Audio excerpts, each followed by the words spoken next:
Howdy, folks. Today we're going to talk about my favorite instrument within the laboratory. It's a hallmark of pharmaceutical companies, environmental agencies, and even just academic research.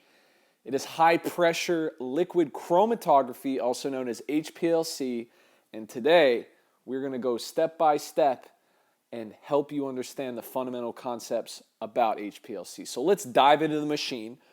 Here we have our chromatography column, and it is filled to the brim with a stationary phase, most likely a silica-based medium. These small little beads, small little particles have a variety of substituents attached to them depending on the phase that you want to use in your separation. These substituents thereby interact with the analyte we load onto the column, and their interactions dictate how long it's going to take for these samples to go down the column. So let's load our sample onto our favorite column, and we're going to discuss several variables that influence our separation.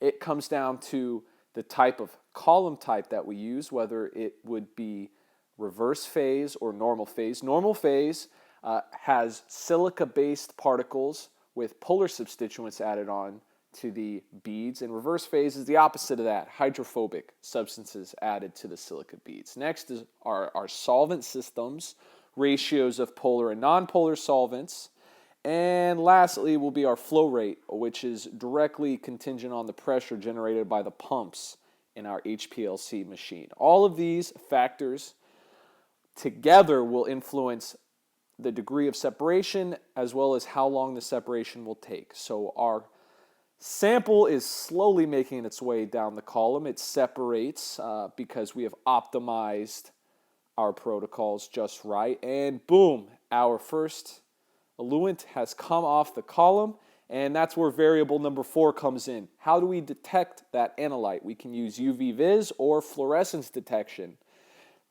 in order to properly identify what is coming off. All this information is integrated into our computer on a great little application that has its theoretical principles grounded in Beer-Lambert's law, which boils down to a lot of fancy calculus, and I won't get into that for the purpose of this video, but it helps us determine and to produce a chromatogram. All this wonderful math, folks, all of this wonderful math. Our chromatogram generated by these programs on our computer is going to have signal intensity on the y-axis, which is how much of the signal passed through the sample and how much was recovered, as well as the time the sample spent on the column. So, as you could imagine, we've got our first sample coming off initially. It didn't interact much with the column. That's what we can deduce. And our last eluent, which is the orange drop, it took a little while to come off the column because it really loved those silica beads. A lot of interaction there. HPLC can be used to identify, quantify, and separate our analytes within a mixture.